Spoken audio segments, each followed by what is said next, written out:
அதாவது இதுவரைக்கும் இந்த கவர்மெண்ட் சிஸ்டத்துல இப்ப நீங்க ஏதாவது ஒரு கவர்மெண்ட் ஆபீஸ்க்கு போய் ஒரு வேலை செஞ்சு கொடுக்க போய் கேட்டீங்கன்னா இவங்கள பாரு அவங்கள பாரு இப்ப வா அப்புறம் வா இந்த டாக்குமெண்ட் சரியில்லை அந்த டாக்குமெண்ட் சரியில்லை அதை எடுத்துக்கிட்டு வா இதை எடுத்துக்கிட்டு வான்னு இழுத்தடிச்சுக்கிட்டே இருப்பாங்க.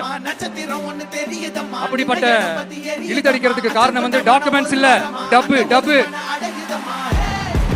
லஞ்சம். இப்படிப்பட்ட ஒரு சிஸ்டம் வந்து அதுக்கு பேர் குட் கவர்னன்ஸ் இல்ல, ஹராஸ்மெண்ட். அதுக்கு பேர் ஹராஸ்மெண்ட். இந்த டபுலாம் வாங்குறாங்கல்ல, இது சம்பந்தப்பட்ட அந்த ஆபீசருக்கு மட்டுமே போறதில்ல, சம்பந்தப்பட்ட அந்த மினிஸ்டருக்கும் ஒரு கட்டு போகுது.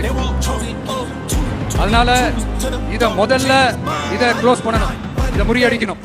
அமைந்த 6 மாதங்களுக்குள் தமிழ்நாடு சேவை உரிமை சட்டம் ரைட் டு சர்வீஸ் ஆக்ட் நிறைவேற்றப்படும். வெற்றி தமிழ்நாடு சூப்பர் ஆப் அப்படின்னு ஒன்று உருவாக்கப்படும். அதுல driving license, ration card, birth certificate, scheme tracking, complaint filing வரை அனைத்தும் உங்கள் உள்ளங்கையிலேயே உங்கள் மொபைலிலேயே இருக்கும்.